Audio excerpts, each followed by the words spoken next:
আপনারা নিজস্ব উদ্যোগে আপনারা তারেক রহমান সাহেব, জিয়াউর রহমান সাহেব, বেগম খালেদা জিয়ার ধ্যান ধারণা কর্মসূচিতে উদ্বুদ্ধ হয়ে আপনারা যে যোগদান করেছেন, সময়ের আগেই আপনারা বুদ্ধিমানের মতো কাজ করেছেন আমি বলে আর মনে করি।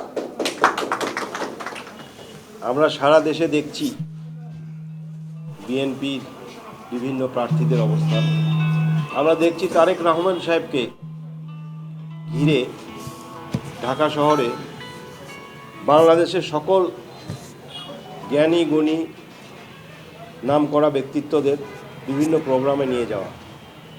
দেখছি বিভিন্ন দেশের অ্যাম্বাসাডার, মিনিস্টার, এই পর্যায়ের লোকজন প্রতিনিয়ত ওনার সঙ্গে দেখা করছেন, দেখার জন্য অ্যাপয়েন্টমেন্টের হিড়িক পড়ে গেছে।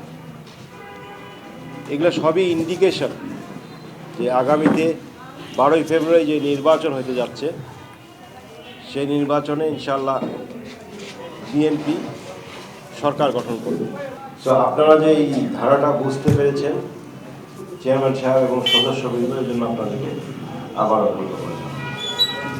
আপনারা ছাড়াও নীলফামারীতে আমি আসার পরে আপনাদের মতো বহু নির্বাচিত প্রতিনিধি, নির্বাচিত মেম্বার, নির্বাচিত চেয়ারম্যান, প্রাক্তন চেয়ারম্যান, প্রাক্তন মেম্বার, প্রাক্তন কমিশনার, ব্যবসায়ী বৃন্দ, বহুজনের সঙ্গে সুধী সমাজ আমার কথা হয়েছে এবং আপনারা আশ্বস্ত করেছেন আমাকে যে আপনারা যেই দলই করেন আপনারা দল মতের ঊর্ধ্বে উঠে নীলফামারীর স্বার্থে, নীলফামারী উন্নয়নের স্বার্থে আপনারা আমার সঙ্গে বিএনপি ধানের শীষের জন্য কাজ করেন।